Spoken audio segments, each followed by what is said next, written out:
Live from the European Parliament in Strasbourg, this is Raw Politics.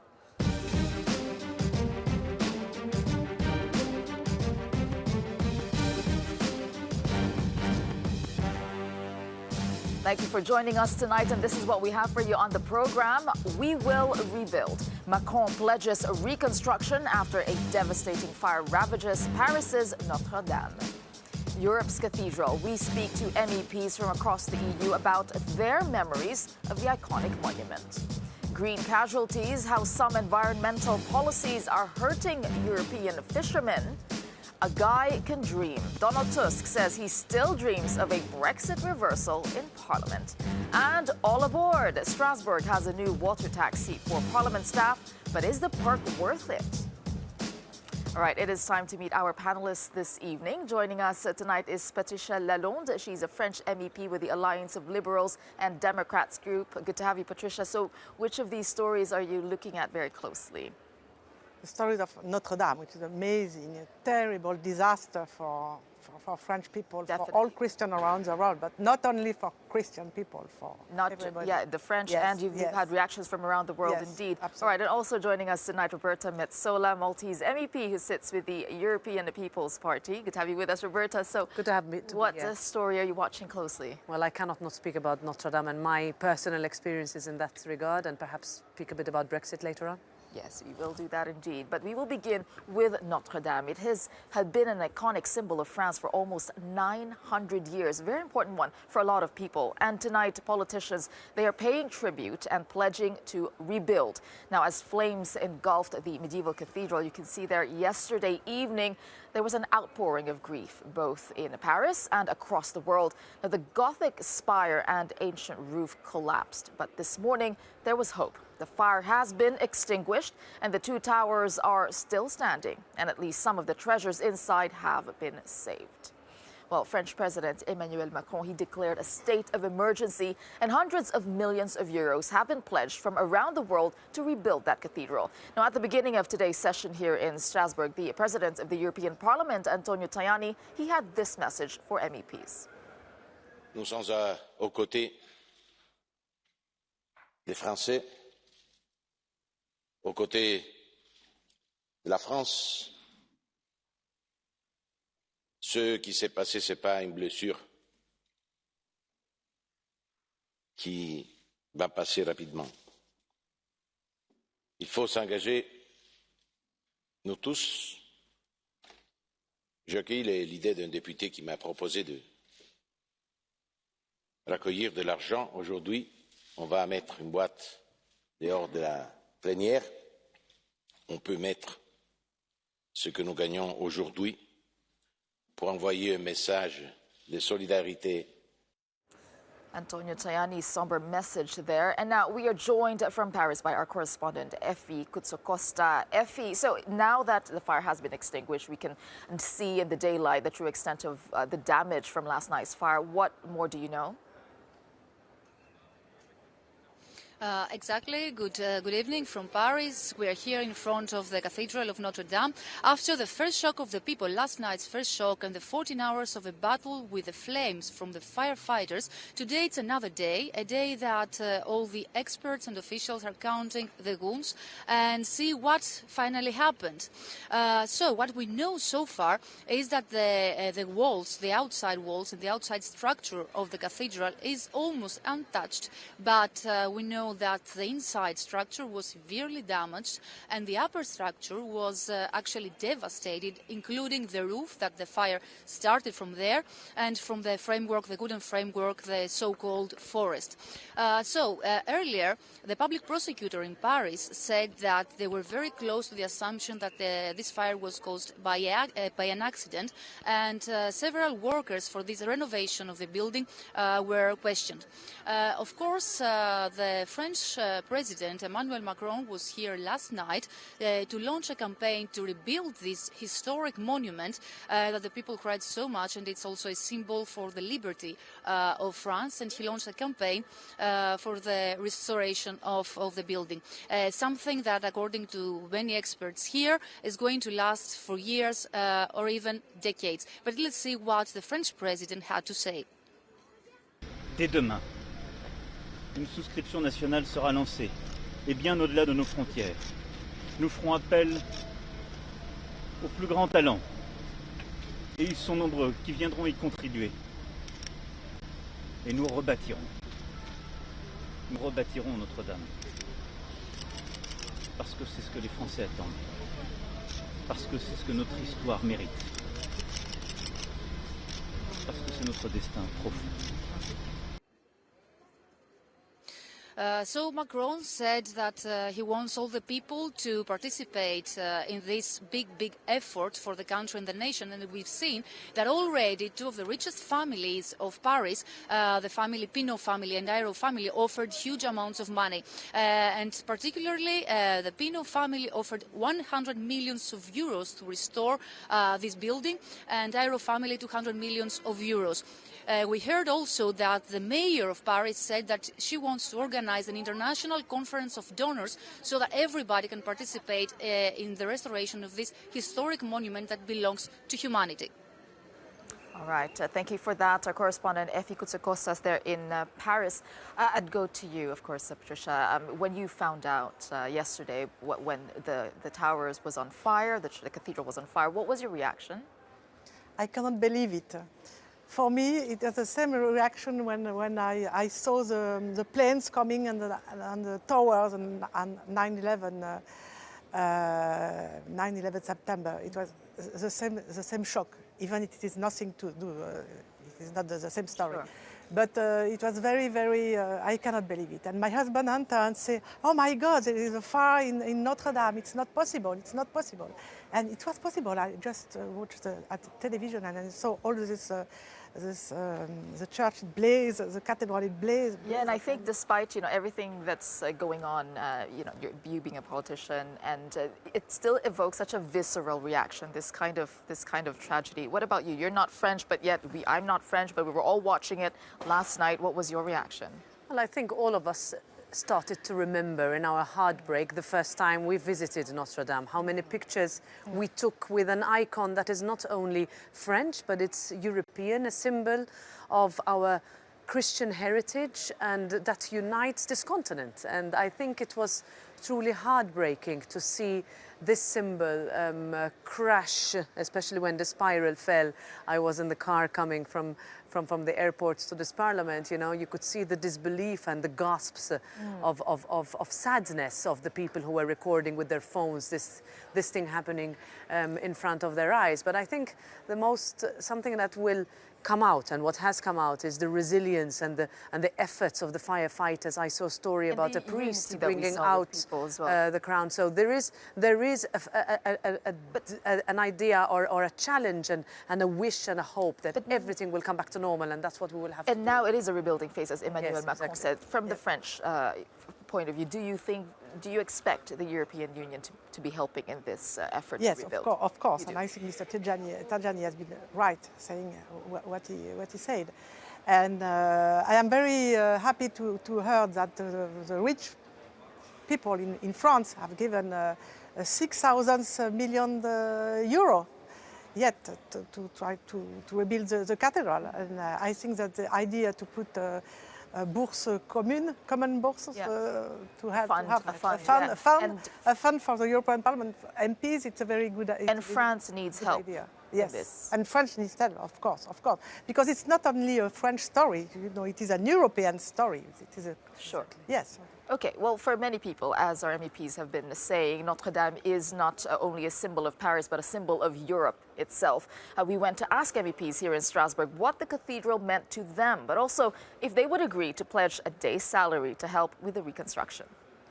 I mean, I'm old enough to be able to say that I have been in Notre Dame several times, and it was always a beautiful sight.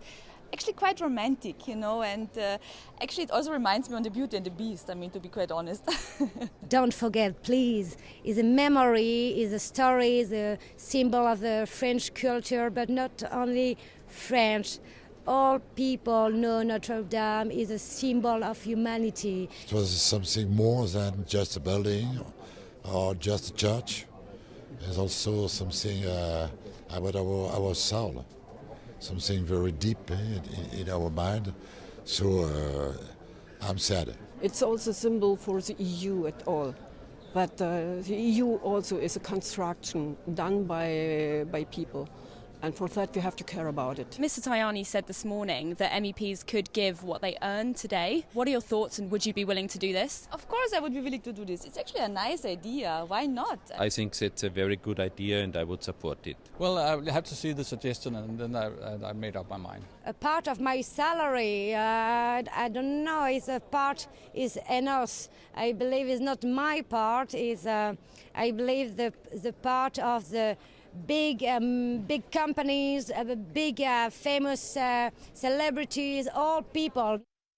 Well, there, you are nodding at that answer. Would you give as pledge your salary? And I think we should encourage everybody to give something back to those who hundreds of years ago gave their life to building a monument to that is a testament of our culture, our heritage, what brings us all together. I think we really need to make sure that everything is done for it to be restored and be rebuilt, because it is where people will feel and can come together with a common project. And it's not just individuals here, no. As the last point being made there was to ask bigger. It is very important to give something, even if it is symbolic. Sure. Symbolic. It is very important because it is our patrimoine and we have to say.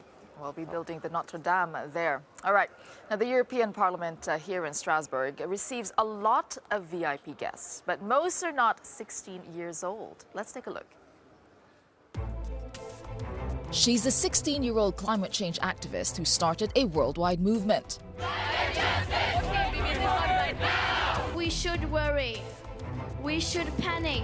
Today, Greta Thunberg is in Strasbourg to press her point with EU politicians. And in case you're wondering, she took the train from her native Sweden. I don't fly for climate reasons. It takes a bit longer, but it's worth it. A special guest at the European Parliament. Hi, Greta. Welcome. Greta. How are you? Ms. Thunberg sat down with its president, Antonio Tajani.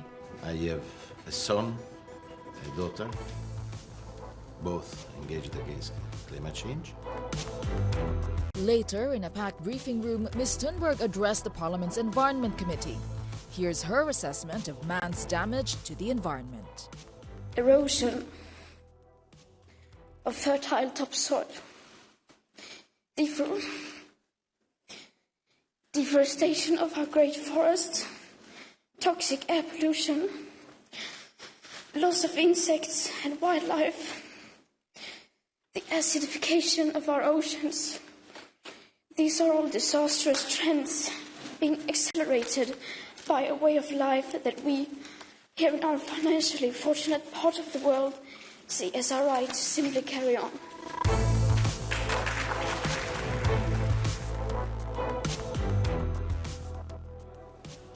All right, well, Greta, she was not the only disruptor in the parliament today. There was also a group of protesters who traveled from the Netherlands to Strasbourg to speak out against environmental policy. Well, dozens of Dutch fishermen parked their nets on the parliament lawn today, protesting an EU ban on electric pulse fishing set to take effect. Now, this in 2021, that is. Well, this method is widely used in the Netherlands. It stuns fish through electrical signals, making them easier to bring to the surface.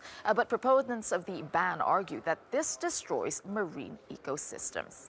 Well, I was able to talk to Jacob van Ork. He is one of the protesters, and I began by asking him how exactly do these rules affect the fishing industry? It will be much harder because we have to use double of the fuel, and the fuel is very expensive.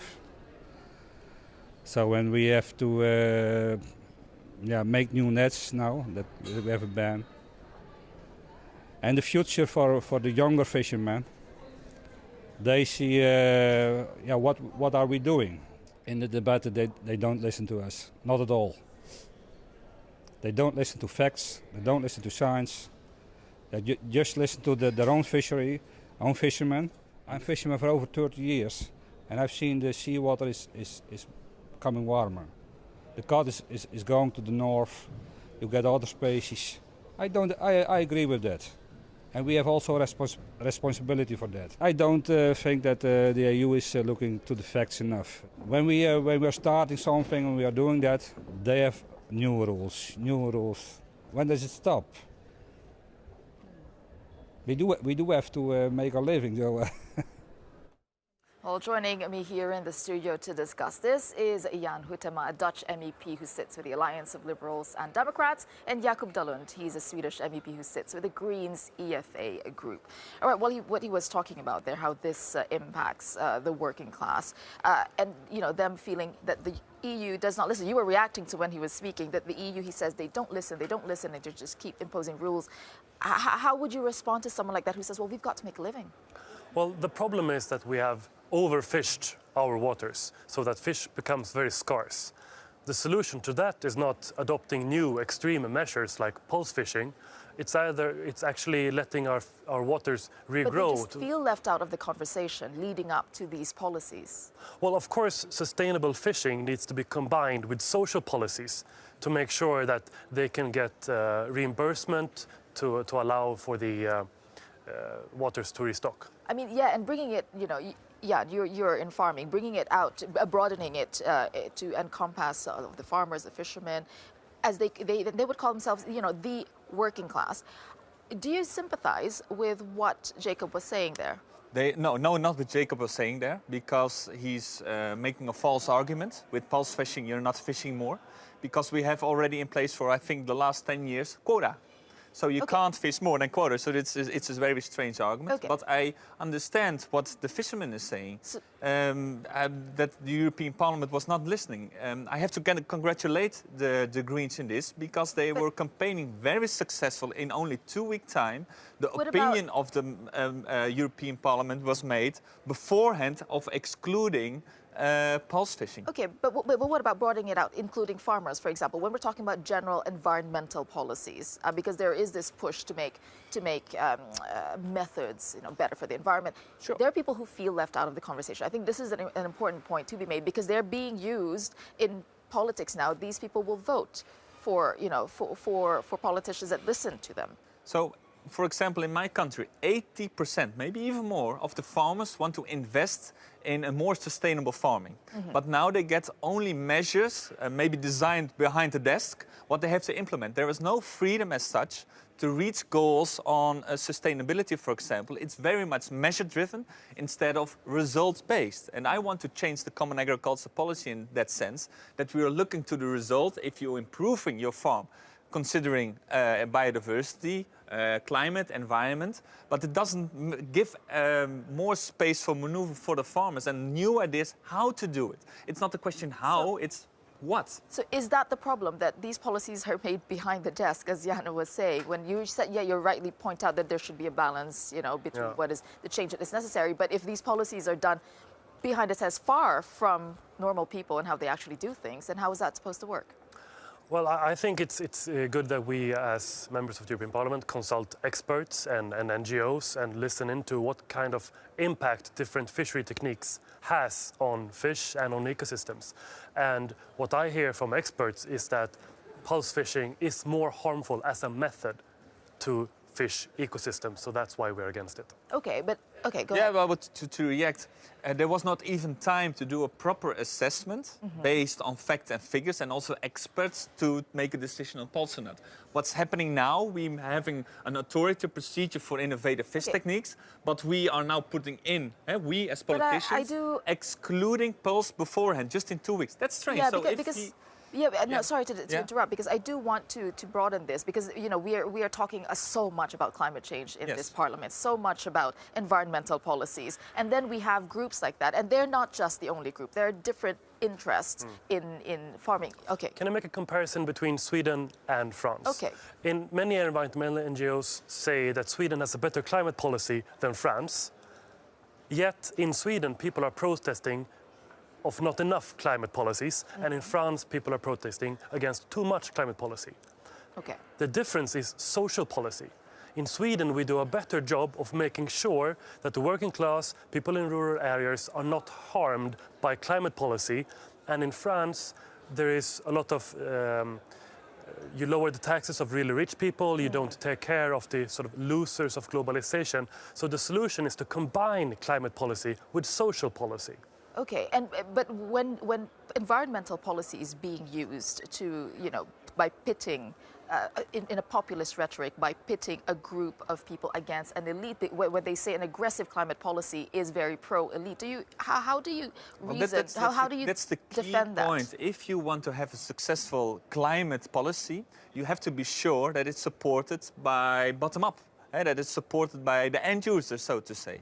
And that's very difficult. Sometimes I have the feeling that we know exactly how we should do it, but it's top-down from Brussels. We can discuss it, but we should listen and look back if people in the Netherlands, in Sweden, are supporting it as well. That's crucial.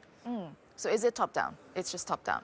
Well, for a lot of aspects, it's top-down, and we should focus much more and listen much more what indeed the working class and other people are saying. Okay. But at the same time, last point. We as MEPs and Europe as institutions, we face a lot of criticism for moving too slowly. And if we're going to move even more slowly and having longer processes, that's also difficult too. Sometimes you have to act quickly because time is running out. We need to act now on climate change. So you say either way you get criticized for either acting too fast or too slow. All right, thank you for that. Let's leave it at that. Coming up on Raw Politics for you, the UK Parliament may be on a 2-week hiatus, but that did not stop MEPs from debating a 6-month Brexit extension. Plus, we'll take you aboard the Batorama, the water taxi that shuttles MEPs to and from Parliament here in Strasbourg. Is that perk worth it, though? That's after the break.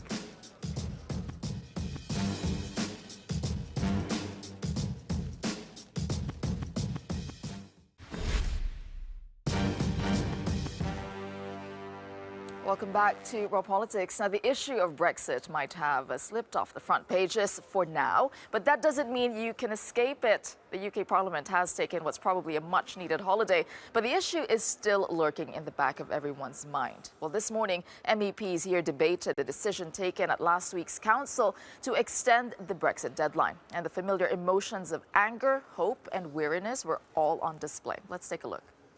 I have strongly opposed the idea that during this further extension, the UK should be treated as a second-category member state. No, it cannot. Therefore, I also ask you to reject similar ideas if they were to be voiced in this House. You give her 6 months. But 6 months, everybody knows that on the 31st of October, it's in fact too near for a substantial rethink of Brexit, and at the same time too far away to prompt any action. That's the problem with the decision that has been taken. Let's share a message of hope about the positive change that the European Parliament can bring to their lives. Let's resist the siren song of the far right with its politics of division, hate and fear. In Britain, a strong pro-European vote across the country will massively increase the chances of winning a future people's vote and convincing our fellow citizens that our best future is as part of the European family. I sense amongst some in my country disillusionment, but in others I sense a burning anger. Not one to put on yellow vests and protest, but one that says we need a peaceful political revolution in our country. We need to sweep away the two-party system that has let us down so badly, and I think you're all going to be very, very surprised by what happens on May the 23rd. It will be a new future for British democracy, and goodness me, it's needed. All right, with me now to discuss this is Diane James, a British MEP with the Europe of Freedom and Direct Democracy Group. And back with me is Roberta Metsola, Maltese MEP with the European People's Party. All right, Diane, I will start with you. So we have got Brexit extension. We heard today actually from the German Foreign Minister who was saying that, look, this should be the last extension because any more extensions, we're going to start to think that the UK actually wants to stay. Can you blame the EU for thinking that? I mean, does the UK actually want to stay? Can we just put into context that when Article 50 was invoked, the process was one of 2-year time frame. And both parties, both the EU and the UK, said if we need a mutually agreed extension, we can have it. Now, I'm with Nigel Farage's party, the Brexit party, and I'm sitting with the Eurosceptic group. We think the Prime Minister's let the country down. But having said that, right from the start, a 6-month extension... But how many extensions can you have? I mean, we had the original date, and then April 12, and then now October. How many more? Well, from my point of view, I don't think Brexit's going to happen. So I think the European Union is going to box the UK into even more of a corner than it's already in. And therefore, we will actually exhaust any more extensions. I do believe this one will potentially be the final one.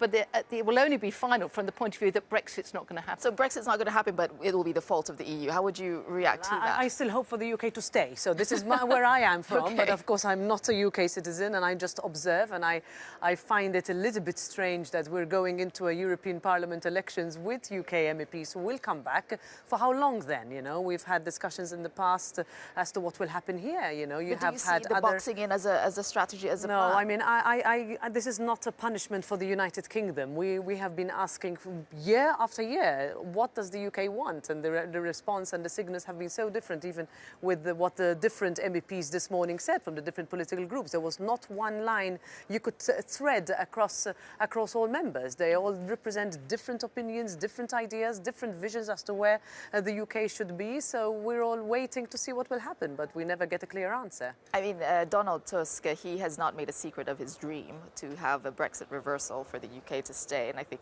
a lot of MEPs echo that.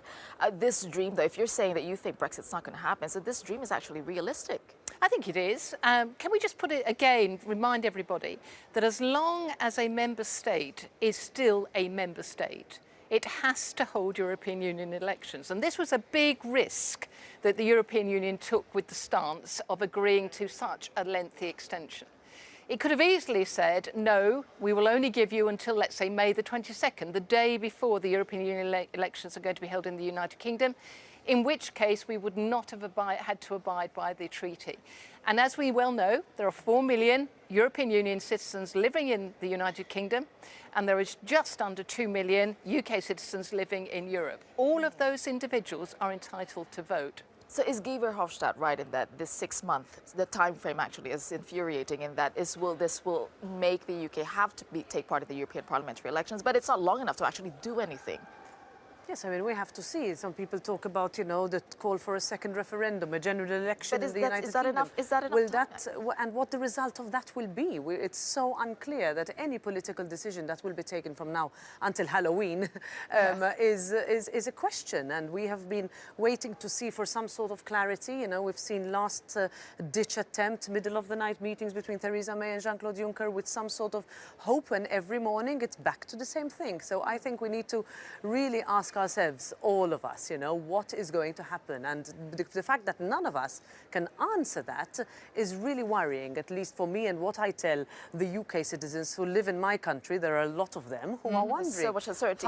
Can they vote, can they not, will they vote for who and what? And from the British point of view, is this what can be done? What can actually be done in 6 months? Well, we already know that we can't reopen the withdrawal agreement. We heard that categorically from Mr. Tusk this morning. So, and that's where the problem lies, because within that is the Northern Ireland backstop situation, which has been this big, big problem child. And then this reversal then? Well, there isn't. We can't do anything about the withdrawal agreement, so that we're stymied there. The only option is the political declaration. So when you're then handing this to political lawyers and saying, try and find some mechanism within the political declaration that could actually solve this situation. But fundamentally, our parliamentarians don't like what's in the withdrawal agreement. With confidence, can you say Donald Tusk's dream can come true? Sorry? Donald Tusk's dream can come true. I hope not. I hope not. I hope so. All right. Okay, let's move on, because one of the best bits of coming to Strasbourg once a month is the gorgeous city itself. But with the free time for exploring, few and far between, I can tell you that. There's a new way for commuters to Parliament to get their fix, and it's all courtesy of the city of Strasbourg. Let's take a look.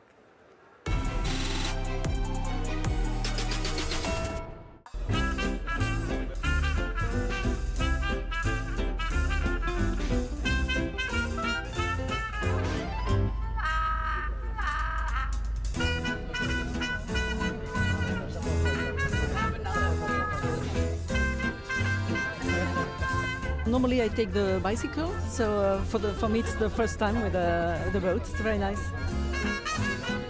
Well, actually gives you a new aspect on the city, because I've never seen this before from this side of so. Oh, it's an amazing way to commute to work. But I'm not sure whether it's like very efficient and whether it sends the right message to voters.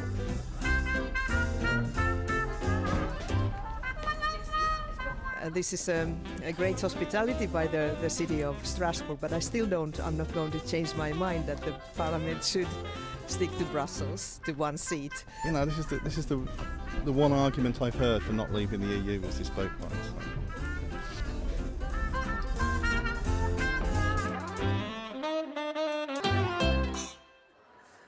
Well, there you go. This is a nice perk for MEPs from the city of Strasbourg, but what do you think? Strasbourg Would this is beautiful, keep MPs coming but back? I don't come here for tourism, I come here to work, and I just wish it was a little bit less difficult to get to. It takes me over 10 hours to get here, and I wish we had to avoid that.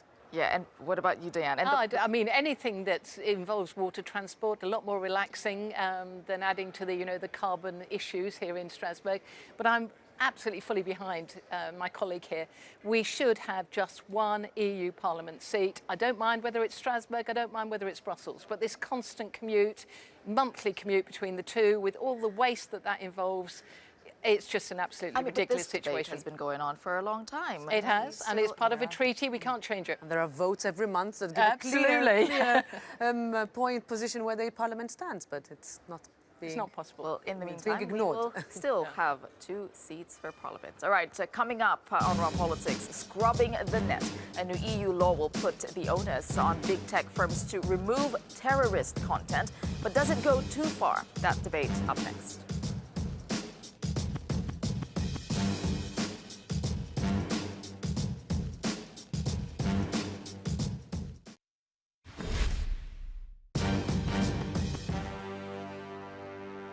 Welcome back to the program. Now, the EU Parliament is set to vote on a proposed law which will prevent the spread of terrorist content online, something which has been at the forefront of social media regulation, especially in recent months.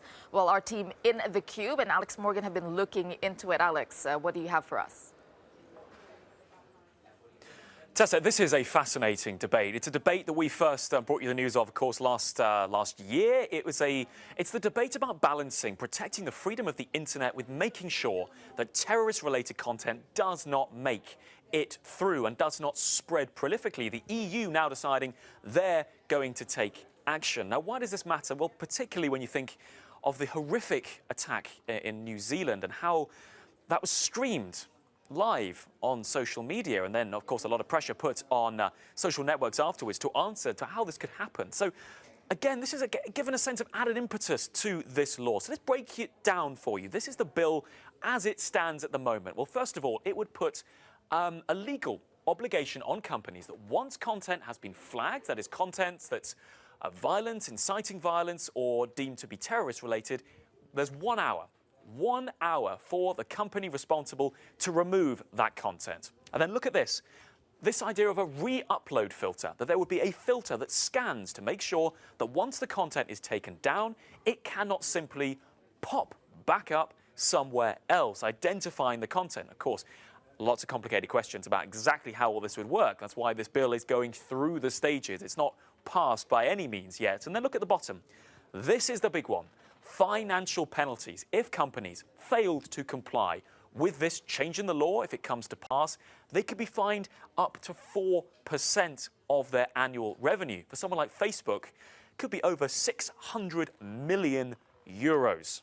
Now, this is a game changer. If this does go through, it is now in the hands, or it would be in the hands, of governments to be putting the pressure on social networks who, until this point, had really been sort of self-regulating. And that was that really interesting comment from Mark Zuckerberg. This is what he said under pressure to answer questions. He said, well, lawmakers have often said, we've had too much power over speech, and frankly, I agree. Now, while not directly responding to this change in the law in Europe, it is an interesting intervention. It was an interesting intervention. We brought it on this program to you from Mark Zuckerberg. So, is Europe going down the right path? And is this law, this proposed change in the law with those ideas you saw there, the right way to do it? Well, somebody who thinks this is the right thing, this is Lucinda Creighton. She is a counter-extremism researcher, a politician who's been very influential in helping draft this legislation. This is what Lucinda said to me. Of incitement to perpetrate violence in the real world is regulated. It's illegal, and so it should be online. So it's simply a question of putting in place a sensible, limited, but important regulatory framework which ensures that those types of extremist videos, I mentioned beheading videos, videos which teach people how to make bombs, that incite people to carry out attacks on Christmas markets and on pedestrian areas and nightclubs, that they're not allowed to continue to appear unfettered online, which is currently the case. Currently the case. So for Lucinda, it's a simple question. But then let me bring in the voice of Anna. She works for Wikimedia. For her, this whole proposal could undermine the freedom of the internet. That's what she said to me. The issue at stake here is whether we want to clean the internet from all sorts of controversial and difficult information, which this regulation actually has a chance to do because it's very broad, or whether we want to err on the side of maybe having things that are controversial and that are not only pleasing and easy, but give us actually good insight into the complexity of the world and the challenges that we see as the society. So I think this is the key issue here. I don't think this regulation will meet that objective of being targeted and actually taking down the content that is really harmful. So the question, of course, here is this the right way to solve the problem? Nobody wants extremist content. The debate goes on. All right, thank you for that, Alex, and our team in the Cube. And joining us now in the studio, we have Helga Truppel, a German MEP with the Greens EFA Group, and Daniel Dalton, a British MEP with the European Conservatives and Reformists Group, and he is the rapporteur on this file. So, Dan, I'll start with you on this monitoring terrorist content and getting it online. Does this go too far? From what the critics are saying, it's too all-encompassing. It's just putting it all in one basket. And yes, let's clean up the internet. Everyone would agree with that principle.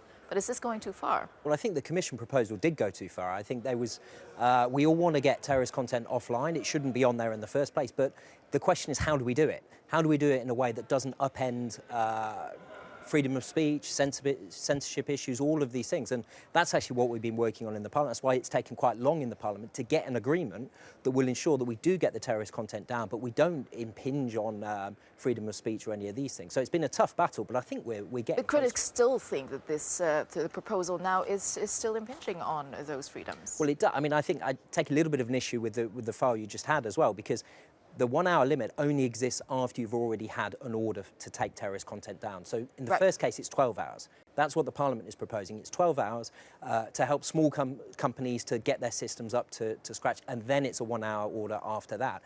And also, there is no upload filter in the Parliament text. That's been made very, very clear.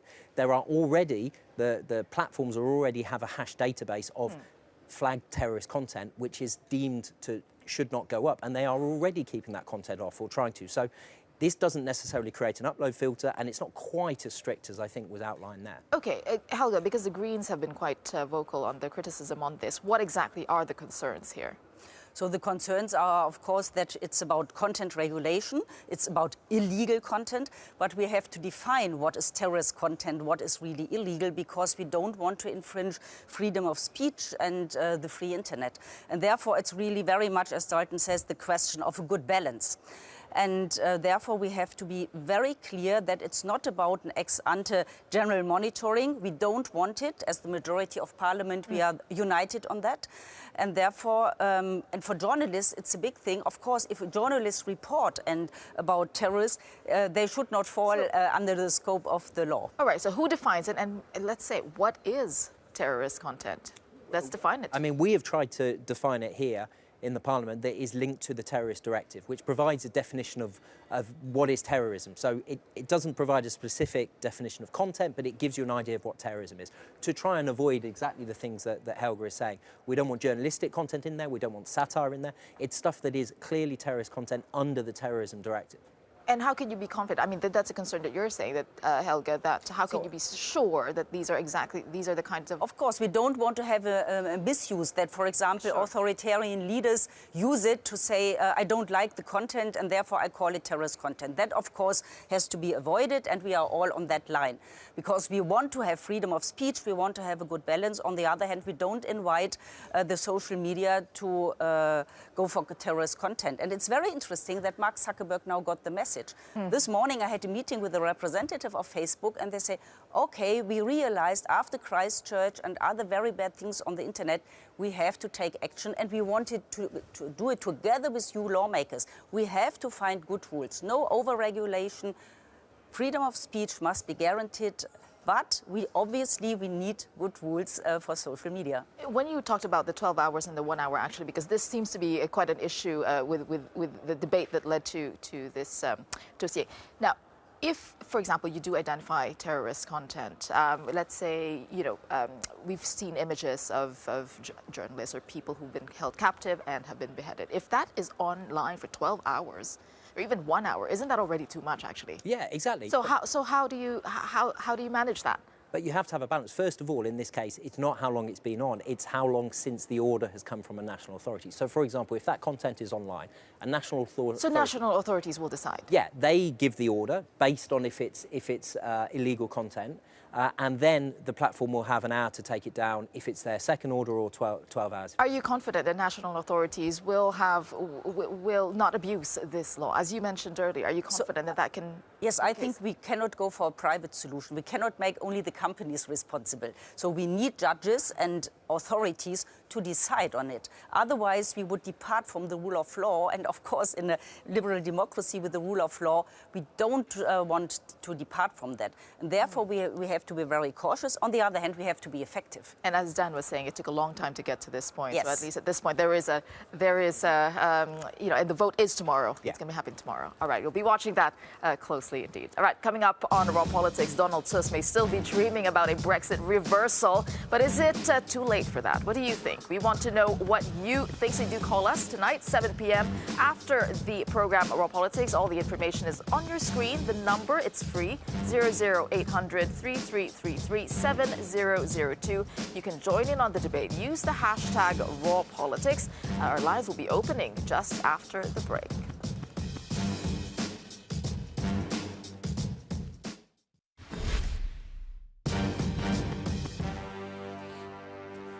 Welcome back to Raw Politics. Now, we have heard from politicians on today's biggest stories, and now it is your turn. We want to know what you think on your call, our interactive phone-in program just after this show. So this is what we are asking you and talking about tonight.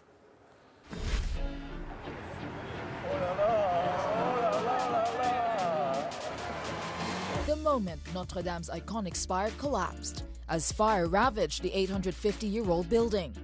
So familiar, and now it's burnt. Paris is crying now, not just me. It's been called a symbol of Paris, of France, and of human achievement. But what does Notre Dame mean to you? Troubled waters. Fishermen from the Netherlands descended on Strasbourg today. They say the incoming EU-wide ban on electric pulse fishing will hit the industry and hit working-class people in their pockets. We do have to make our living, though.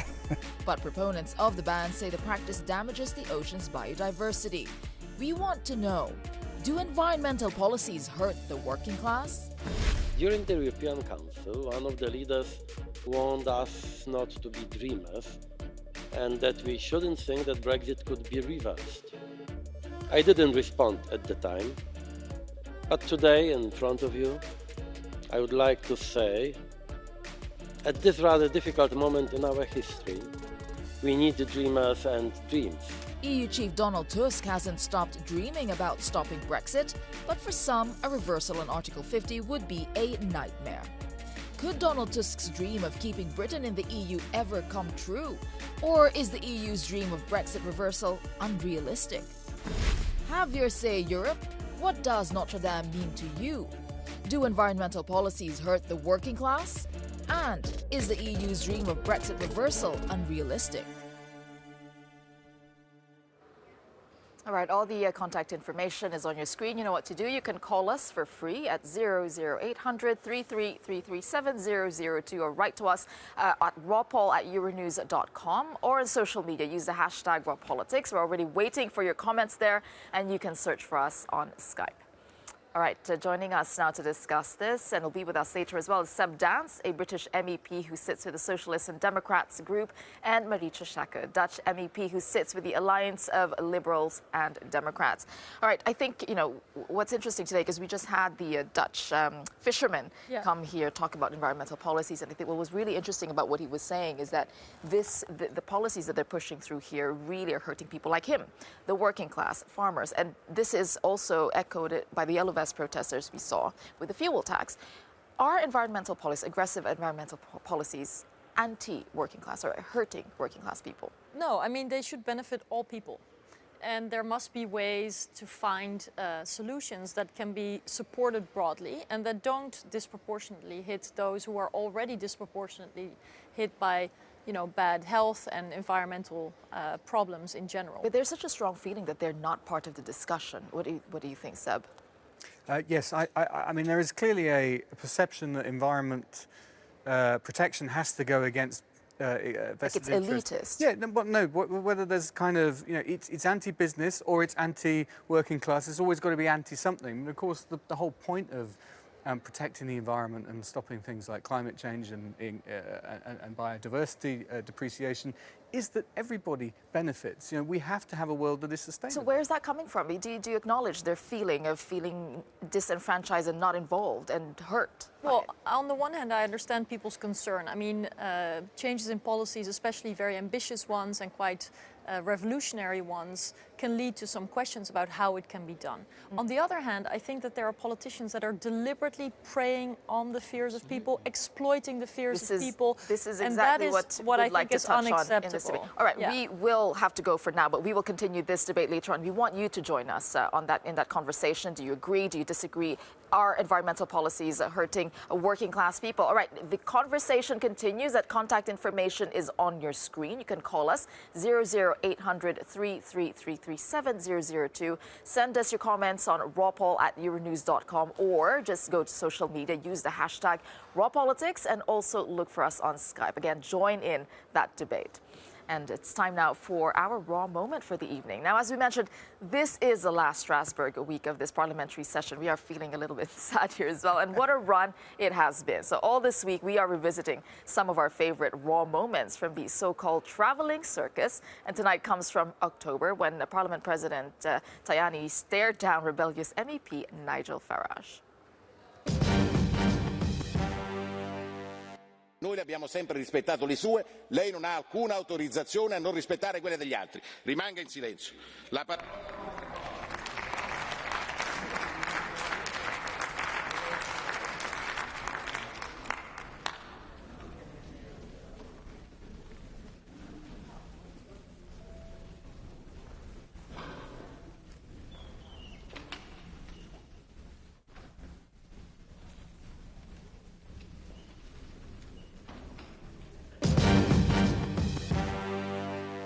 I mean, that really wasn't a pause. That you don't see Tajani do that very often. No, I wish he'd do it more often.